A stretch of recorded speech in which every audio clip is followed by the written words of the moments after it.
Nothing kills the vibe while you're designing quite like when Illustrator starts behaving differently than you'd expect. The good news is, usually it's just a setting change.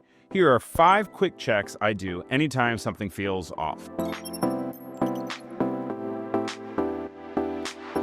Fix number 1, snap to pixel. Sometimes you'll be super zoomed in trying to get 2 shapes to meet, and no matter what you do, they just won't touch.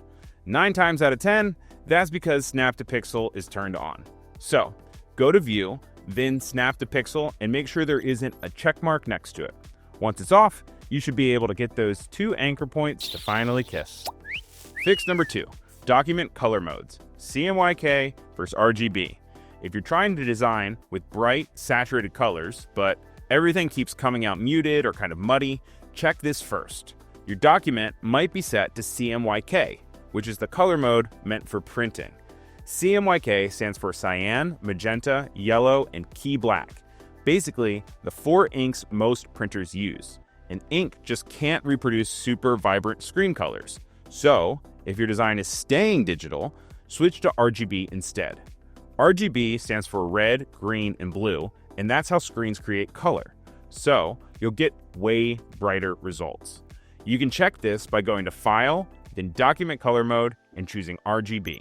Fix number 3, Perceptual Gradients. Speaking of muddy colors, sometimes gradients can look kind of dull in the middle, even when you're working in RGB.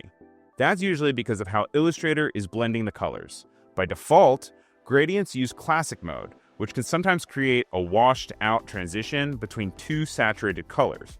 But Illustrator has a newer option called Perceptual Mode, and it usually gives you a smoother, more natural blend that keeps the gradient looking more vibrant. You can switch this in the Gradient panel. If you don't see that panel, just go to Window, then Gradient. Fix number 4, your crazy artboards. If your composition has a lot going on and it's hard to click the exact thing you want, here's a trick for you. Hit Command-Y on Mac or Control-Y on Windows and you'll switch to Outline View. Everything will be black and white, and now you're seeing just the paths. So it's way easier to grab curves and anchor points without fills getting in the way. And if you wish selection worked like this all the time, there's actually a setting for that too. In Preferences, turn on Object Selection by Path Only. With that enabled, Illustrator will only select objects if you click on their actual path, not just somewhere inside the filled shape. Fix number 5, Constrain Path Dragging, Bézier, Reshape. Alright, this last one is for the meticulous designers.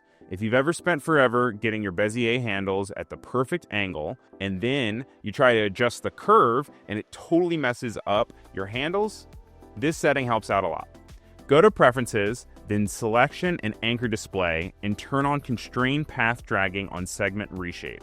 Now, you can move the curve itself without accidentally changing the angle of your handles.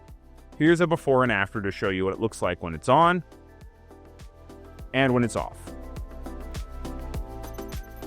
Alright, those are my 5 quick Illustrator fixes. I'm Ryan Selvy, and if this video was helpful, be sure to give this video a like. Which one of these do you like the most? Let me know in the comments below. And for more helpful videos and my weekly designer news show called File New, make sure you're following Adobe Live.